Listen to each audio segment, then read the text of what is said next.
The Reserve Bank says the local labour market is running too hot to cut interest rates. REA's $11 billion bid for a UK property group is rejected.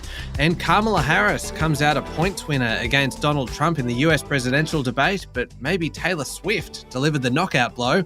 Welcome to Fear and Greed, daily business news for people who make their own decisions. It is Thursday, the 12th of September, 2024. I'm Michael Thompson, and good morning, Sean Aylmer. Good morning, Michael. Sean, immediately after the show, you have an interview coming up with Bruce Wolpe all about the big debate yesterday. Yes, Bruce is in very good form. He is a Democrat. He has been watching Kamala Harris ever since she started back in late July. And we get his take on the debate. I think everyone would agree that, well, not everyone would agree, but even conservative commentators are leaning towards the fact that Harris won that debate. But we get Bruce to pick it all apart for us. Yeah, indeed. And of course, Bruce has worked with the Obama administration and has just been in this space for so long. So it is a great kind of insider's view as to what that debate meant yesterday and what it means now for the next, 55 days, is it? Yeah, 55 days, almost there. Indeed. All right, on with the main story. The local labour market, Sean, is running too hot and hindering efforts to get inflation and interest rates lower, according to the Reserve Bank's chief economist. Sarah Hunter warned that the prospect of lower rates anytime soon remains distant because the economy is still above full employment. Now, full employment occurs when the demand for and supply of jobs is roughly in balance, meaning there's few inflationary pressures from the labour market. When the economy is above full employment, wage pressures flow through to higher inflation. There are too many jobs. People have too many jobs. Full employment is a bit difficult to pin down, Dr. Hunter said, and the central bank uses a bunch of measures to try and work out what it is. Market economists generally think it occurs when the unemployment rate is around 4.5% or so. Currently, the unemployment rate is 4.2%. That is leading to inflationary pressures, and it's why the Reserve Bank can't see a rate cut anytime soon. Or as Dr. Hunter put it, conditions in the labour market remain tighter than implied by full employment. Excellent Reserve Bank speak there. Thank you very much, Sarah Hunter. Yeah, the jargon is extraordinary, isn't it? It's just, yeah, decode it for us, please. She's basically said the labour market's too strong. And I mean, she said it was somewhat surprising that key indicators across the jobs market, including hours worked and underemployment, had remained so resilient, particularly given economic growth has slowed so much. Okay, so she acknowledged that it is somewhat surprising. So why is it happening? Well, excellent question, which is sometimes how I start an answer when I'm not exactly sure where I'm going. Dr. Hunter, let's leave it to her. Candid. Dr. Hunter said the economy had experienced a surge in taxpayer-funded non-market jobs. So she's talking about jobs in aged care, the NDIS, childcare and other health-related programs. That really is the main driver of the employment market in Australia. But she expects the growth to slow in the unemployment rate to start rising, with the Reserve Bank's forecast at 4.4% by the end of this year. That would be very close to that full employment number that market economists estimate. Dr. Hunter also warned that the Reserve Bank could be wrong and the unemployment rate could well rise more quickly than the Reserve Bank expects. Also, businesses could be engaging in labour hoarding where they held on to staff even as economic conditions weaken. That's actually fairly typical at this point in the cycle. So there are a bunch of reasons there. I just think it's very interesting that the Reserve Bank is cognizant of the fact that maybe they're wrong and the labour market could get much worse much quicker. Well, that's kind of consistent, isn't it, then, with what Michelle Bullock has been saying about how really uncertainty is the dominant theme here, and that feels like that's kind of what Dr. Hunter is reinforcing. It is. What I think is interesting in Australia compared to the US, for example, is that we are so focused on inflation. The US is definitely shifting from inflation to the labour market. So Jerome Powell and Jackson Hole last week, the week before, talked about not wanting labour conditions to get any worse. We're not even talking about labour market. Well, Michelle Bullock isn't talking about labour markets, really. She's just talking about inflation. But that shift in the US is already there. That's why they're going to cut rates next week. That hasn't happened here. All right. Let's take a look at local markets, shall we? How did the local bourse perform yesterday? The S&P ASX 200 closed down a bit, 0.3%. That's the definition of a bit. It finished Technical term there. You've been infected by all of this jargon and now you're trying to invent your own. Well, jargon people understand. It finished at 7,988 points. The bank's roller coaster ride continued with ANZ, Commonwealth Bank, National Australia Bank and Westpac all down around 2%. Different story for the big miners on the back of a rebounded iron ore prices. Fortescue Metals Group finished up nearly 3%. BHP was up 2%. REA about 1% or a little more than 1%. Woodside was down 2.5%. Bit of M&A action going on. Energy and digital infrastructure investor Infratil is backing a plan to sell Manawa Energy to New Zealand's Contact Energy. That deal's valued at $1.7 billion. Why do we care? Because Infratil is a 51% shareholder in Manawa. Gold miner Newmont has agreed to sell its majority stake in the Telfer mine in Western Australia and a handful of other assets to UK-listed Greatland Gold. Remember, these assets used to be owned by Newcrest, bought by Newmont. Now, Newmont's getting rid of some of those assets to Greatland. Greatland said it wants to ultimately list on the ASX. And data center operator NextDC, it fell 6% after it went out and raised $550 million, issued 32 million new shares. In fact, it was the worst performer on the ASX 200 yesterday. And just quickly, what's happening on international markets? Just the numbers, Michael. Brent crude trading around $70 a barrel. Gold's at $25 an ounce. Bitcoin's fetching $56,000 a unit. And the Aussie dollar is buying 66.6 US cents.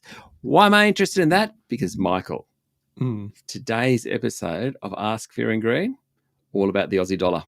Oh, that's a great point. So yeah, Ask Fear and Greed is our bonus episode. It comes out Tuesdays and Thursdays and it comes out bang on midday. And you're right, today's bonus episode is answering a question from Buster. And it is all about the Aussie dollar and kind of the forces that affect it and kind of when's a good time to go on holidays. It's kind of right up your alley. Yeah, don't go when I'm going. That seems to be the theory. Yeah, and if you have your own question, just like Buster has done, just send it on through. Go to the website, fearandgreed.com.au, or head along to any of the social media platforms, LinkedIn, Instagram, Facebook, and send us a message on there, and we will pop it on the list and get to it as soon as we possibly can.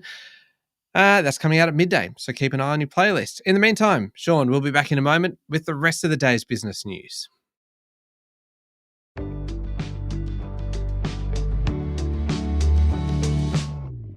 Sean, REA's $11 billion bid for British classifieds leader Rightmove has been rejected, perhaps not surprisingly, though there is probably more to play out in this deal. I think that's true. REA, which is 61% owned by News Corp, has been a local success story with its share price up more than 20% over the past year. It bid for Rightmove and it said it would list in London if successful. The offer was a 27% premium to Rightmove's share price before the deal was revealed. Now, that's been knocked back yesterday. Under UK takeover laws, REA has until the end of this month to make a formal offer or walk away. REA share price closed down 2.5% yesterday. Is that the put up or shut up rules? The put up or shut up rules. Well done. Yes. I've been a little bit obsessed with those ever since kind of BHP was forced to put up or shut deal up within these rules for the Anglo-American bid. Yeah. Interesting. Now, Sean, extraordinary scenes yesterday. Police arrested 33 protesters in Melbourne, and some are accused of throwing a liquid containing acid over officers, while others are charged with arson attacks and blocking roadways. This is really quite remarkable. Yeah, there was about 25 or an estimated 25,000 people at the anti-war rally held outside the Melbourne Convention Centre, which was hosting the Land Forces Defence Expo. It ended up with violent clashes between demonstrators and the police. The Victorian Police Chief Commissioner Shane Patton was forced to defend the actions. He actually commended the police for their restraint while managing the protest. He also justified some of the force used by officers. It included rubber bullets, flashbang devices and pepper spray, saying it was appropriate under the circumstances. Whatever the case is, it certainly was disturbing to see in one of our major cities such a violent protest going on. Yeah, indeed. Country Road Group, the company behind the fashion label and other well-known clothing and accessories chains, is repositioning two of its major brands and entering the fragrance market in a broad reset following a horror year. A little country road on the cheeks and the neck, Michael? Oh, yeah, might just dab a little bit here and there. Yeah, I think so. So the company is owned by South Africa's Woolworths Holdings. It's fallen out of favour with shoppers. Sales are down. Profits fell 66% last financial year. Now, according to a report in the Fin Review, the company has also spent the past 9 months in crisis over allegations of workplace sexual harassment and bullying, with a law firm investigating whether complaints raised by staff were mishandled by management.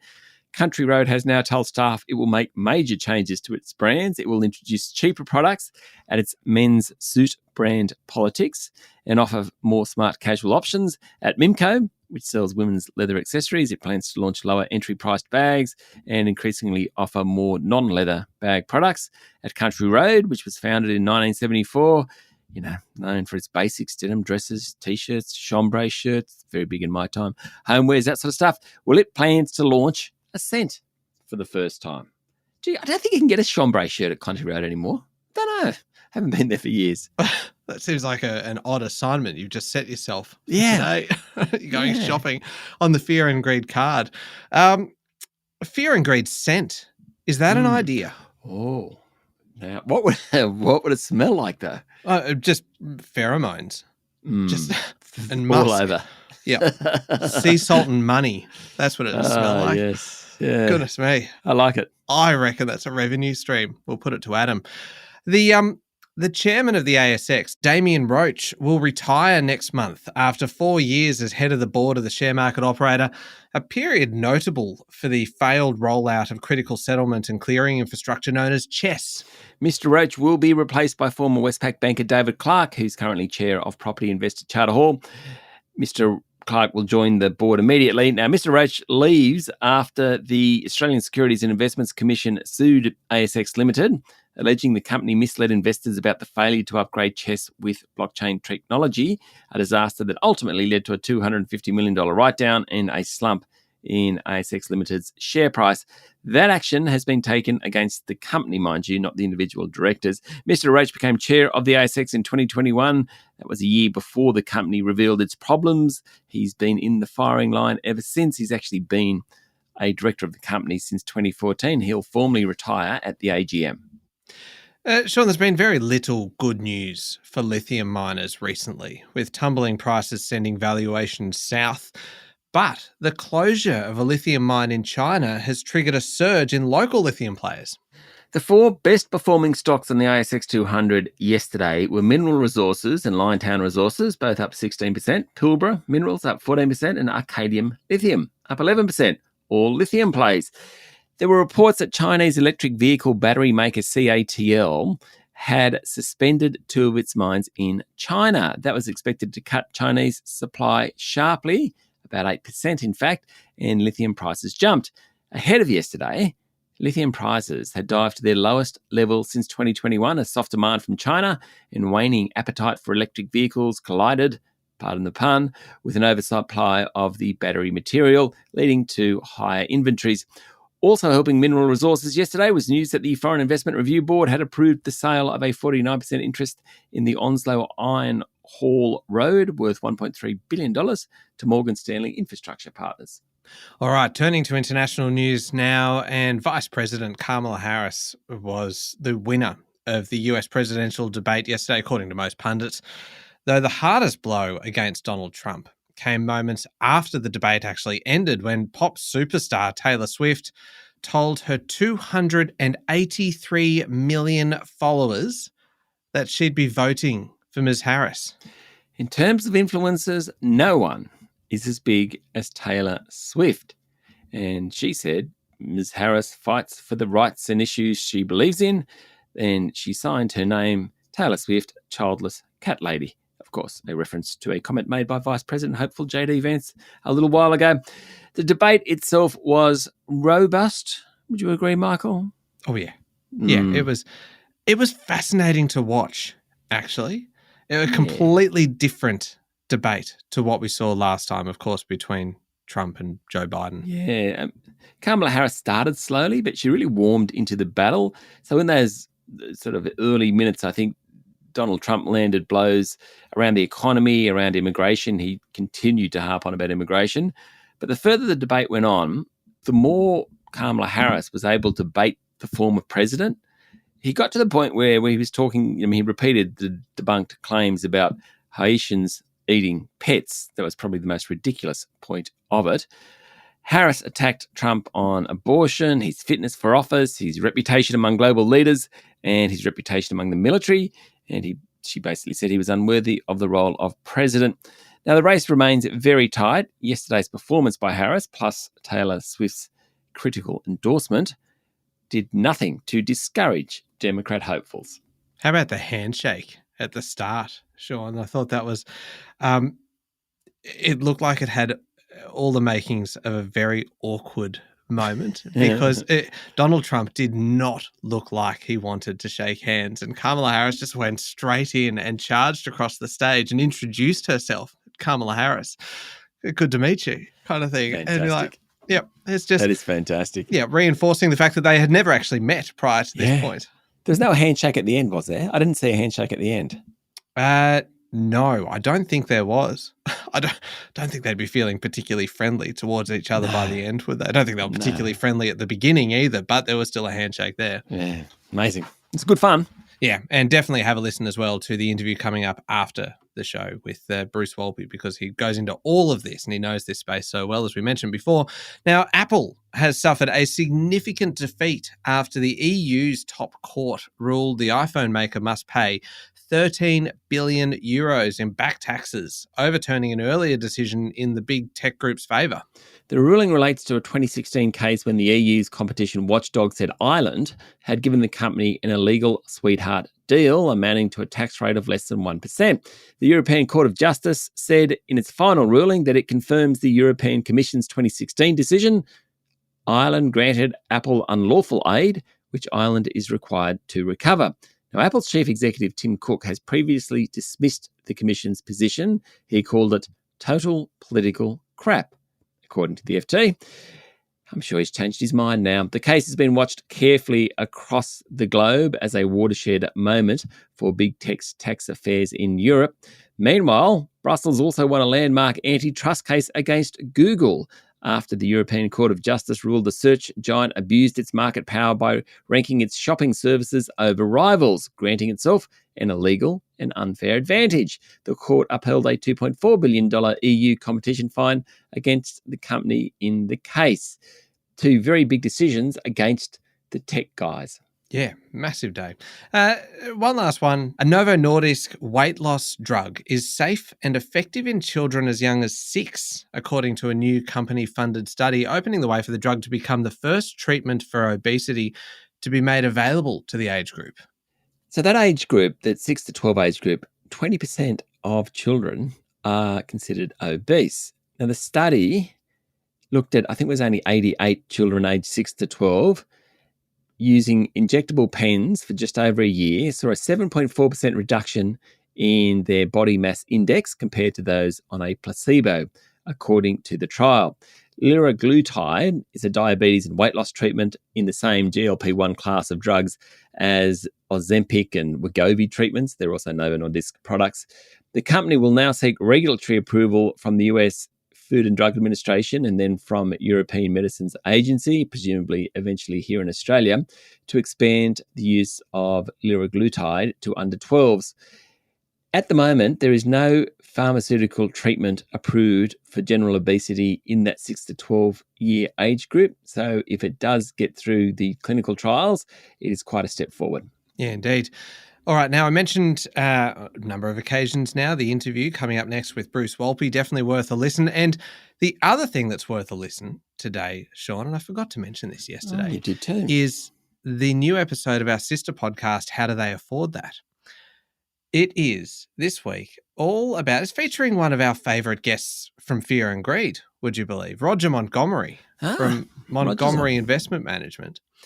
And he is talking about, it's basically a guide to investing for each generation. So we actually go through Gen Z and Gen Y and millennials and Gen X and baby boomers and the difference in priorities for investing. What a great idea. And he does it so well. He works his way through, and there's a whole lot of things. We spear off in different directions, but there are so many kind of nuggets of investing wisdom from Roger Montgomery during this podcast. So I'll put a link in today's show notes. How Do They Afford That is the name of the show. It comes out every week, and it's all about making your money work harder for you. But definitely, I know I'm biased because I'm in it, but it's definitely worth a listen. I'm sure it is. I can't wait. Excellent. I'll be listening. Thank you very much, Sean. Thanks, Michael. It is Thursday, the 12th of September, 2024. Make sure you're following the podcast, and please join us online on LinkedIn, Instagram, X, TikTok, and Facebook. I'm Michael Thompson, and that was Fear and Greed. Have a great day.